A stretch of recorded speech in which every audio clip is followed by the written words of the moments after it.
My name is Margaret Reynolds, and the night my husband walked out on me, he didn't just take his suitcase, he took every cent we had. I sat at our worn oak kitchen table staring at the bank slip he left behind, like a cruel note, $23 and a handful of coins. That was all I had after 30 years of marriage. 30 years of cooking his meals, raising his children, paying his bills and carrying his burdens, and he left me broke, humiliated, and forgotten. It wasn't just the money. It was the betrayal, the way he made me feel like a burden he needed to cast off.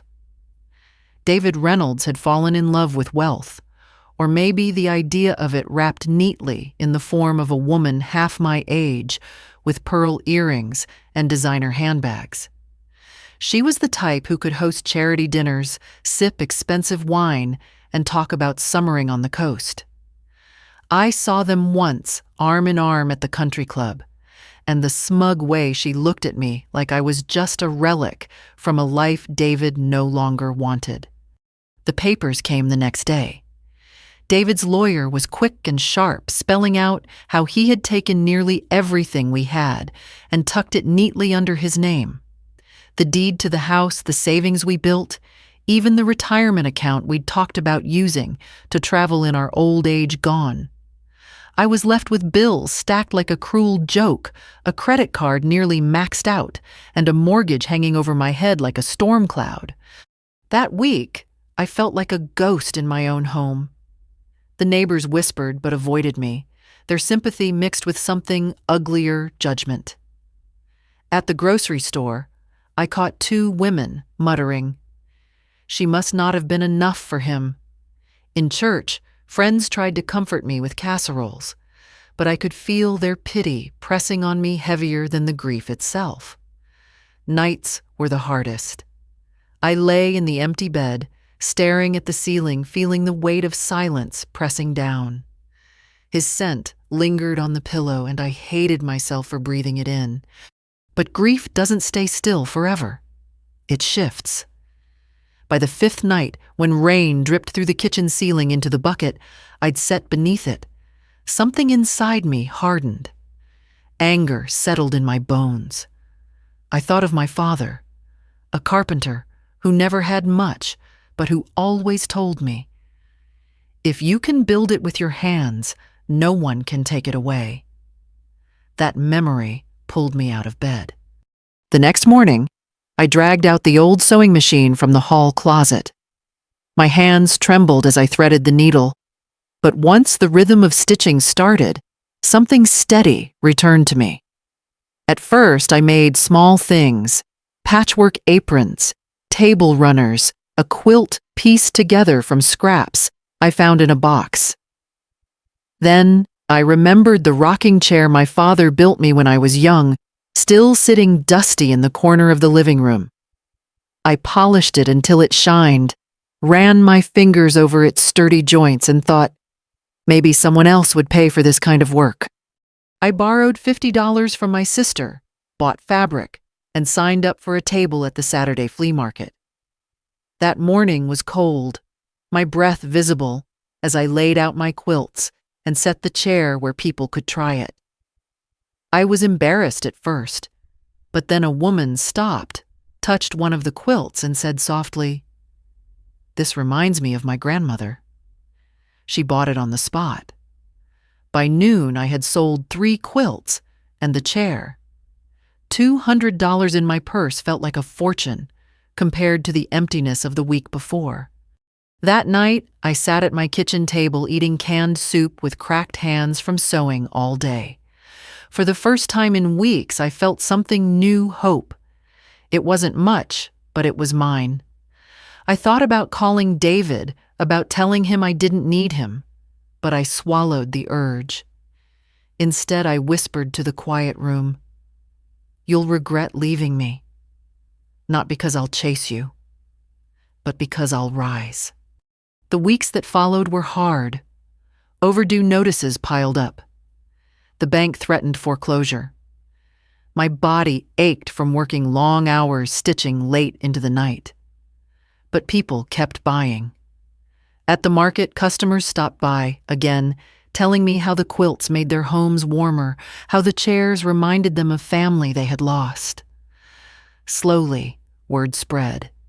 I wasn't rich. I wasn't secure. But I was no longer standing still. Each dollar earned was proof that I could live without him. Proof that his betrayal wouldn't define me. My prayers changed too. I stopped asking for him to return. I stopped asking for pity. I prayed for strength, for a chance to build something no one could ever take from me again. And deep inside, I knew this was just the beginning. The mornings came early, and each one felt heavier than the last. I'd wake up before sunrise, my body aching, but the sound of silence in the house pushed me forward. I couldn't let myself sit too long in that loneliness. It had a way of swallowing me whole. The kitchen table was still stacked with bills I couldn't quite bring myself to open. But instead of staring at them in defeat, I focused on what I could do with my own two hands. I started picking up shifts wherever I could. The diner down on Main Street needed extra help in the mornings, so I put on the uniform and poured coffee for truck drivers, farmers, and old neighbors who pretended not to notice the deep circles under my eyes. The pay was barely enough to cover groceries, but at least it kept me moving. At night I sewed. I worked on quilts, table runners, and small furniture repairs, trying to stretch every scrap of fabric and every plank of wood into something useful. At first, it all felt like survival, a way to keep the lights on, to keep the wolves at bay for one more month. But then small moments started to change how I looked at it. An older woman bought one of my handmade aprons at the flea market and came back the next week saying, "Honey, I haven't had something stitched this carefully in years." Her words stayed with me. Another man, a widower, bought a rocking chair. I'd refinished. He sat in it right there at the market, rocking gently, tears in his eyes as he whispered, "My wife had one just like this." It dawned on me that what I was doing wasn't just about survival. It was connection. I was stitching pieces of myself into those quilts, sanding my grief into the wood, and people could feel it. They weren't just buying things, they were taking home little fragments of my resilience. Still, the obstacles never seemed to let up. The bank called again about the mortgage. The roof leaked so badly during one storm that I had to line the hallway with pots and pans. My car broke down one cold February morning, and I had to walk 2 miles to the diner in freezing wind, my breath catching in my chest with every step. I remember sitting in the diner bathroom before my shift, staring at myself in the mirror. My hair was windblown, my fingers stiff with cold, but in that reflection, I saw someone I didn't fully recognize, someone who refused to quit. It was around that time that I began thinking bigger. I realized the flea market wasn't enough. I needed a place of my own, a storefront where people could find me without waiting for Saturday mornings. Of course, the thought of it felt ridiculous. I had no savings, no safety net. But dreams have a way of creeping in when you least expect them. I found an old vacant shop downtown. The windows were dusty, the sign faded, and the floorboards creaked when you stepped inside. But when I stood there, I didn't see the decay. I saw quilts hanging on the walls, shelves lined with handmade goods, neighbors stopping in to talk as much as to buy. For a moment, I could almost hear the laughter, the warmth of a space that felt alive. When I approached the bank about a loan, they all but laughed in my face. "Mrs. Reynolds," the loan officer said, adjusting his glasses, "your financial history isn't strong enough. It's too risky." I left that office with my cheeks burning, anger rising in me again. They saw me as a woman left behind, not worth the investment. But if no one else believed in me, I decided I'd have to believe in myself. I leaned on my sister again, borrowing just enough to get started. I found secondhand shelves and tables from yard sales, cleaned up the shop with my own hands, and painted the walls a warm cream color to brighten the space. It wasn't much, but it was mine. On the morning I hung the sign, just a simple wooden board with Reynolds Handmade carved into it, I stood on the sidewalk and cried. Not tears of sadness this time, but of something else. Determination. Hope. The first few weeks were brutal. Some days no one walked through the door, and I sat there listening to the hum of the heater, wondering if I'd made the biggest mistake of my life. But then slowly, the town began to notice. A teacher bought a quilt for her retiring colleague. A young couple ordered a custom rocking chair for their nursery.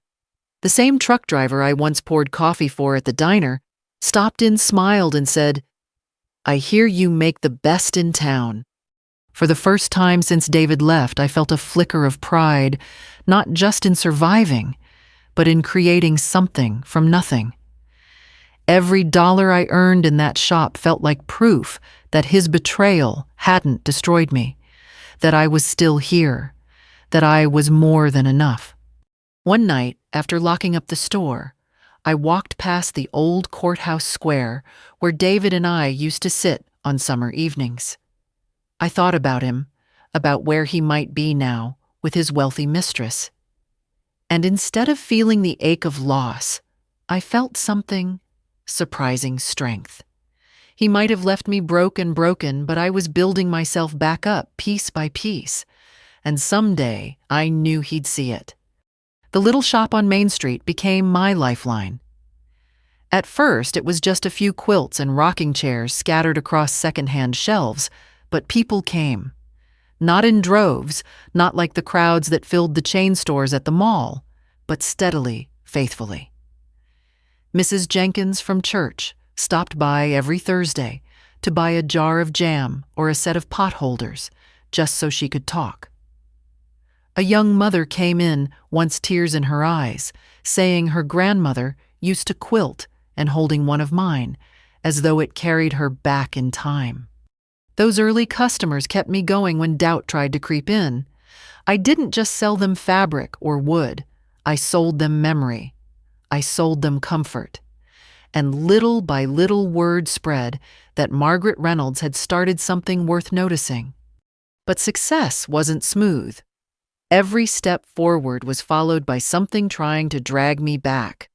Suppliers were skeptical, sometimes refusing to give me fair prices because I was small-time.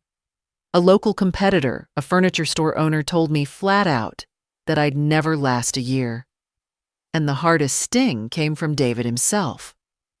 Word traveled fast in a town like ours, and he heard about my little shop. One afternoon, he came strolling by his wealthy mistress on his arm. She looked through the window and smirked, whispering something to him that made him chuckle. They didn't come inside, but their laughter was sharp enough to pierce the glass. That night, I closed the shop early and sat alone in the back room, my hands trembling. His mockery lit a fire I couldn't put out. I wanted to prove him wrong, not just for myself, but for every woman who'd ever been told she wasn't enough. A turning point came when a retired couple, the Harrisons, began visiting my store. They'd been regulars at the flea market before I opened the shop, and they admired not just my work, but my grit. One evening, Mr. Harrison sat in one of my rocking chairs, leaned forward with kind eyes, and said, "Margaret, you need to think bigger.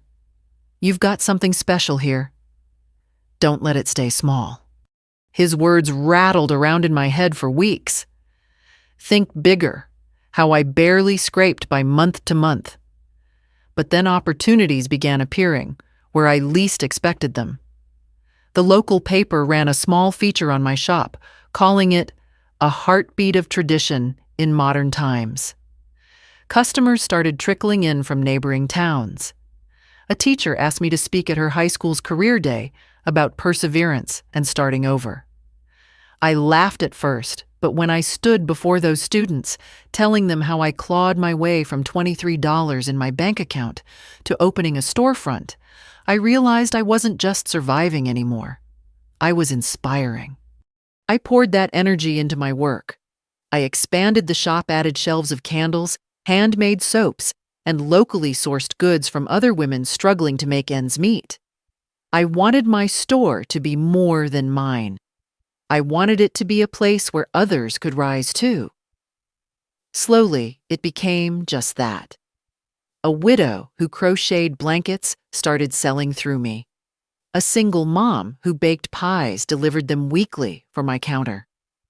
We became a little family of survivors, each of us stitching our pain into something beautiful. Still, growth wasn't without sacrifice. I worked myself ragged, staying up until 2 in the morning sewing, then waking up at dawn to sand furniture or scrub the store floors.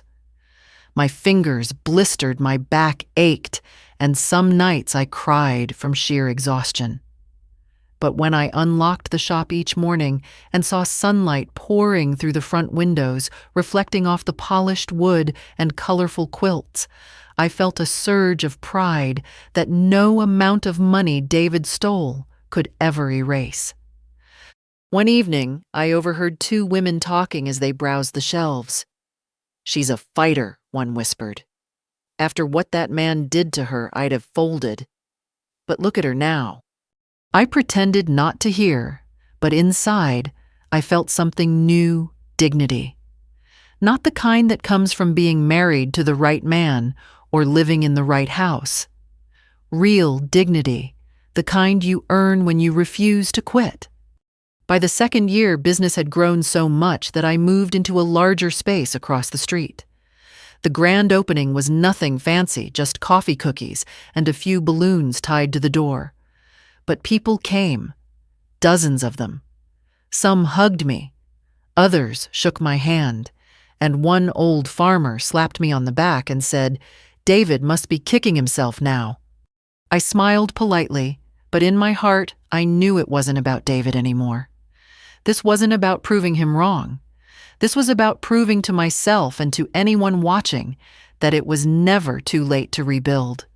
That night, after everyone left and the store was quiet again, I sat alone in the rocking chair near the window. The streets outside were dark, but inside the shelves glowed with the fruits of my labor. For the first time since he left, I didn't feel like I was standing in the ruins of my old life. I felt like I was standing in the foundation of a new one. And I knew then this was just the beginning of something bigger than I ever imagined. The years that followed were a blur of hard work, long nights, and quiet victories. What started as a little shop filled with quilts and rocking chairs became something people in town began to call a landmark. When travelers passed through, locals would say, "You've got to stop at Reynolds Handmade." That name, my name, was painted on the sign in bold letters, and every time I unlocked that door, I felt a surge of pride. I expanded slowly, carefully. I saved every penny I could, refusing to take on debt after what David had left me with.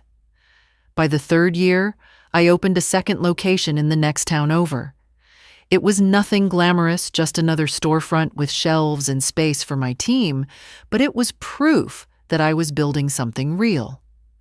I hired women who had been cast aside the same way I had: single mothers, widows, women told they were too old to start over.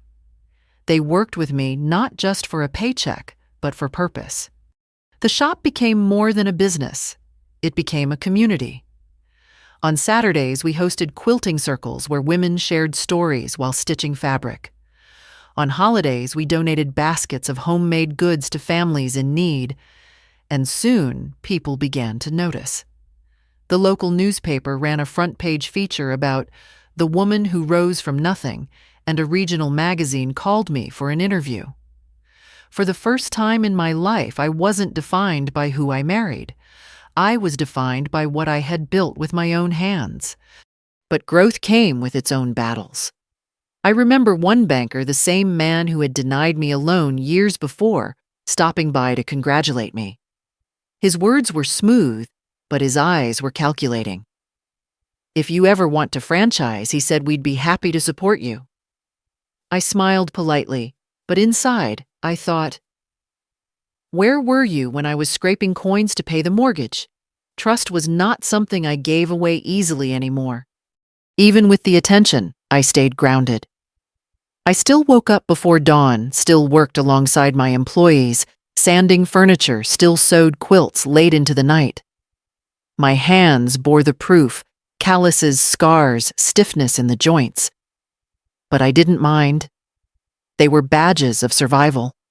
One crisp autumn afternoon, I was driving back from my second store when I saw a sight that nearly stopped my heart. On the corner of Maple and 3rd stood David. He was leaning against a for sale sign planted in front of a large brick house, the house he had once bragged about buying with his mistress.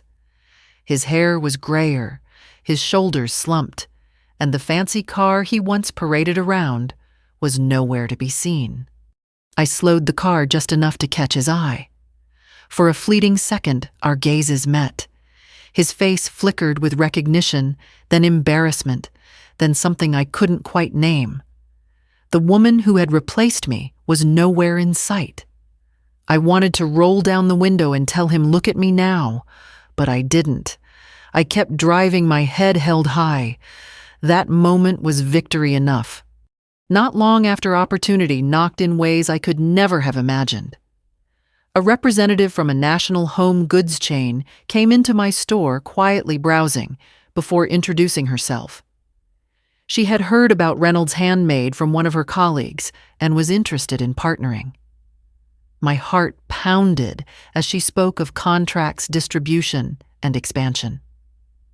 Me, Margaret Reynolds, the same woman who had once sat at a kitchen table with nothing but overdue bills and tears, was being asked to take her creations nationwide. I took the deal cautiously, but with hope. Within 2 years, my quilts and furniture were being sold in stores across several states. The revenue poured in more than I had ever dreamed possible. But I didn't measure success by the money. Success to me was walking into one of those big stores and seeing my name, Reynolds Handmade, printed on a tag, knowing it represented every sleepless night, every tear shed, every moment I thought I couldn't go on. Back home, life settled into something beautiful. I renovated my shop, expanded my staff, and even started mentoring younger women who wanted to start their own businesses. When they asked how I did it, I told them the truth. Brick by brick, stitch by stitch, and with more stubbornness than anyone thought I had. Sometimes late at night, I'd sit on my porch with a cup of tea and think about the life I'd left behind. David and his mistress, their laughter, their cruelty. It all seemed like another world, one I no longer belonged to. My world was fuller now, richer in ways money couldn't measure. And yet I had the sense that the story wasn't finished. Life has a way of circling back, of forcing you to face what you thought you'd left behind. I didn't know when or how, but I knew David would return. Men like him always do. For now, though, I rested in the quiet pride of what I had built. An empire not of greed or betrayal, but of strength, resilience, and the simple power of believing in myself when no one else did. I should have known he would come back. Men like David always do, dragging behind them the ashes of their own mistakes. It was a chilly spring morning when I saw him again, though this time he didn't stand tall or smug the way he used to. He shuffled into my office hat in his hands, his once proud shoulders hunched like the weight of the world was pressing down on him. For a moment, I barely recognized him. His hair was thin, his skin sallow, his suit rumpled and cheap. Gone was the man who strutted around with a Rolex on his wrist and a young mistress on his arm. Sitting across from me now was a man who looked hollowed out, like he'd been scraped clean by life. "Margaret," he said softly, his voice trembling, "you're the only one I could come to." I didn't answer right away. I let the silence hang, the same kind of silence he once left me with, when he walked out the door. I wanted him to feel its weight. Finally, I asked, "What do you need, David?" He sighed and told me everything, or at least enough of it to paint a picture. The mistress was gone, taking what was left of his pride with her. The fancy house had been sold off to cover debts. His health was faltering. He'd burned bridges with friends, family, even business partners. The man who once stood so high above me now sat begging not for love, not even for forgiveness, but for money. "I just need a little help to get back on my feet," he pleaded. "Alone. You've done so well for yourself and I don't have anyone else." Part of me wanted to laugh. Another part wanted to spit fire to remind him of the nights I went hungry while he sipped champagne. But as I looked at him, pathetic and broken, I felt something strange, not pity, but a kind of cold clarity. I had built myself up from nothing, and he had torn himself down with everything he thought he wanted. "I'll help you," I said, finally watching his eyes light with hope. "But only under strict terms. This isn't charity. This is business." I drew up a contract, modest financial support with clear repayment expectations, oversight of how the money would be used, and deadlines. It wasn't much compared to what he had stolen from me years ago, but it was more than he deserved. He signed quickly, almost too quickly, his pride buried under desperation. For a moment, I wondered if perhaps this was redemption, not just for him, but for me. Proof that I could rise above, that I didn't need revenge to validate my strength. But within weeks, his true nature crept back in. I heard from a mutual acquaintance that David was flashing cash at poker tables, talking big about a new business idea that would make him rich again. When I confronted him, he waved it off with that old arrogance. "You don't understand opportunity, Margaret," he scoffed. "You've always been too cautious. This is how real money is made." I felt my jaw tighten. The same man who had mocked me for selling quilts at a flea market now dared to lecture me on how money was made. I reminded him of the contract, of his obligations, of the lifeline I had given him. He brushed me off like I was nothing. That night I sat at my kitchen table, the same one where I had once stared at $23 in despair, and I realized the truth. David hadn't come to me for help. He had come because he thought he could use me again, just as he always had. But I wasn't the same woman anymore. The next time he called asking for more money, his voice dripping with that familiar entitlement, I said no. A simple, steady no. His anger flared through the phone line, sharp and cutting, but it didn't touch me. Not anymore. "You'll regret this, Margaret," he shouted. "When I rise again, you'll wish you hadn't turned your back." I hung up before he could say another word. For a long time I sat there in silence, my hands folded on the table, my heart steady. I knew in that moment that I had given him his chance, his lifeline. What he did with it was his choice. And if he drowned, it wouldn't be because I pushed him, it would be because he refused to swim. Weeks turned into months, and David's name became nothing more than a whisper around town. People said he was spiraling again, chasing pipe dreams, losing what little he had left. I didn't chase after him. I didn't gloat. I simply kept building my life, my business, my purpose. For the first time, I understood what true revenge really was. It wasn't yelling. It wasn't payback. It wasn't watching someone fall. True revenge was rising so high that the person who once broke you had to beg at your door and still couldn't reach you. The months that followed only confirmed what I already suspected: David was incapable of change. The loan I'd given him vanished faster than spring snow under the sun. I heard whispers around town he'd been seen at bars buying rounds he couldn't afford, talking about big opportunities that never seemed to materialize.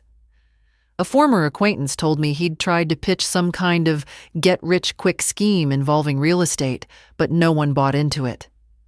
The old charm that once fooled me had lost its shine. I checked in once more out of duty to the contract than out of care. His apartment was dim and stale, the blinds drawn against the afternoon light. Empty bottles lined the counter and unpaid bills cluttered the coffee table. He looked thinner, his cheeks sunk in his shirt collar loose around his neck. When he opened the door, his eyes carried that flicker of recognition. The old David, the one who thought he could still talk his way out of anything. "Margaret," he said with a forced smile, "don't worry, everything's under control. You'll get your money back soon."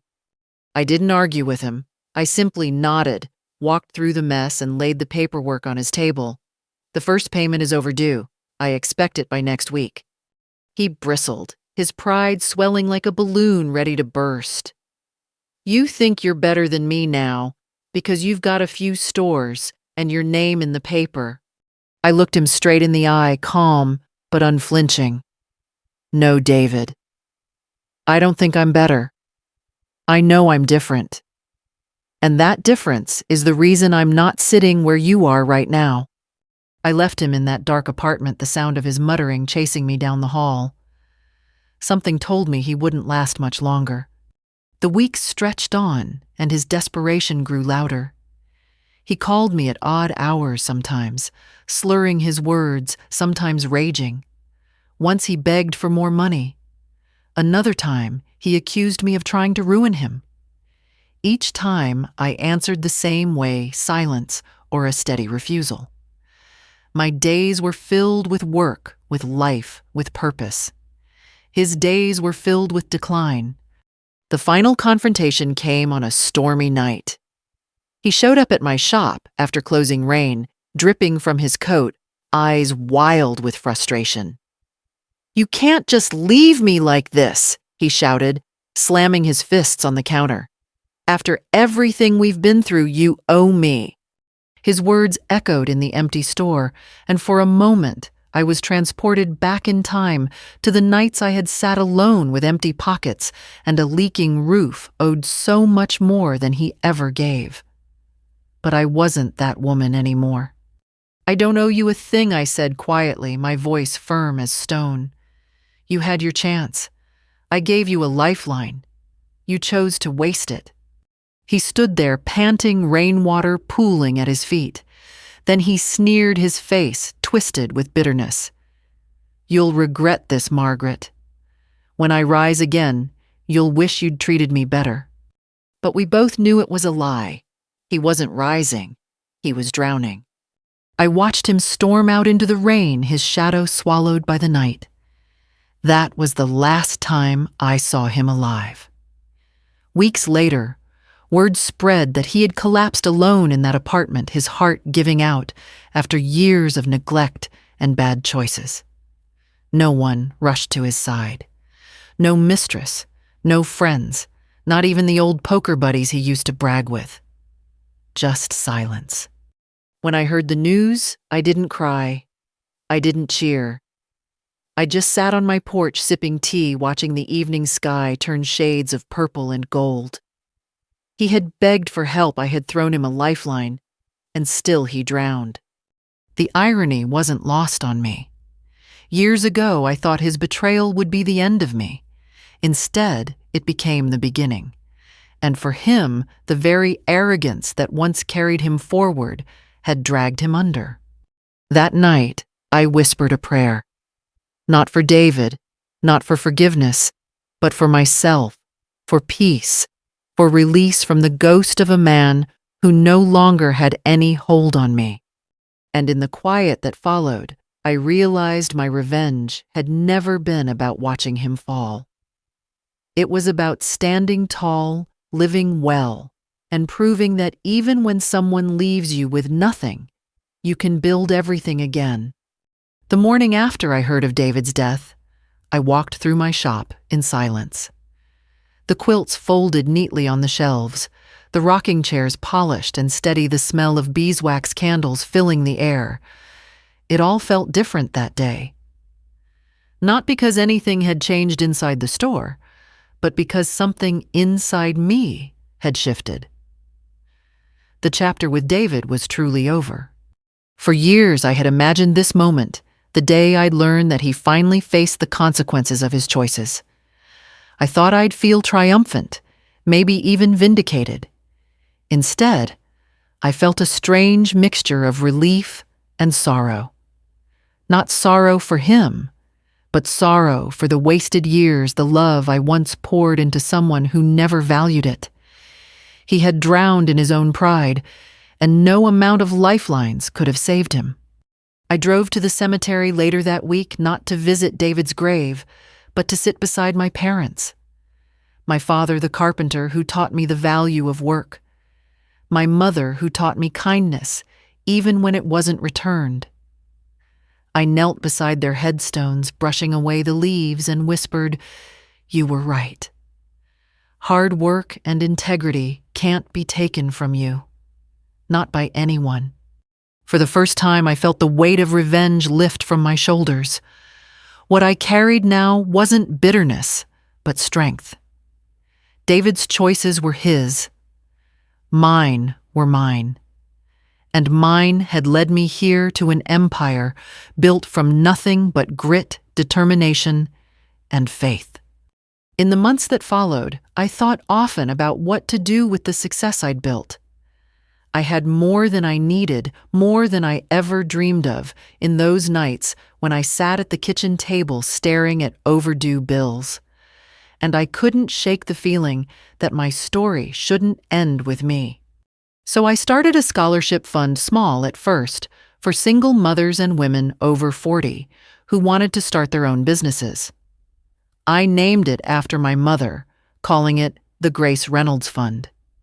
Soon after, I expanded it, donating a portion of my profits every year.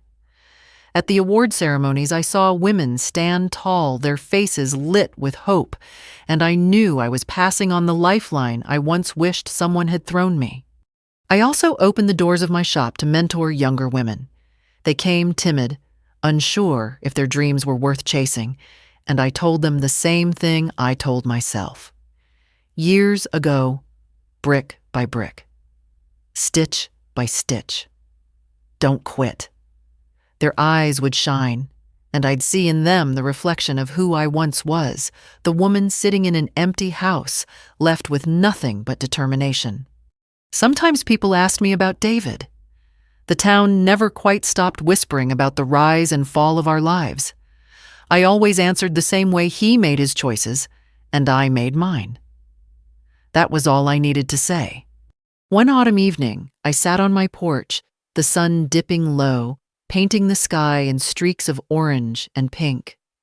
A rocking chair creaked beneath me, the same one my father built decades ago.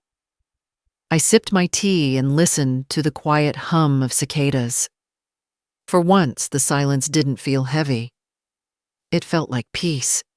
I thought about all the years behind me, about the betrayal that almost broke me, the hunger that drove me, the stitches that carried me forward, and the empire that rose from it all. My revenge wasn't in watching David fall. My revenge was in every breath I took in freedom, every smile I shared with women who believed again, every stitch that turned sorrow into strength. I wanted to leave my viewers, the ones who've sat with me through this story, with something more than just a tale of betrayal and downfall. I wanted to leave them with truth. If you've been left behind, if someone's betrayal has stripped you down to nothing, remember this: you are not finished. You can rise. You can build. You can take the ashes they leave you in and turn them into a fire that lights your path forward. And when you do, the world will see not your pain, not your scars, but your strength. So share this story if it touched you. Let others know they are not alone. Reflect on it. Hold it close and remember, sometimes the best revenge isn't loud or cruel. Sometimes it's simply living well, standing tall and thriving when no one thought you could. He drowned in pride. I thrived in purpose.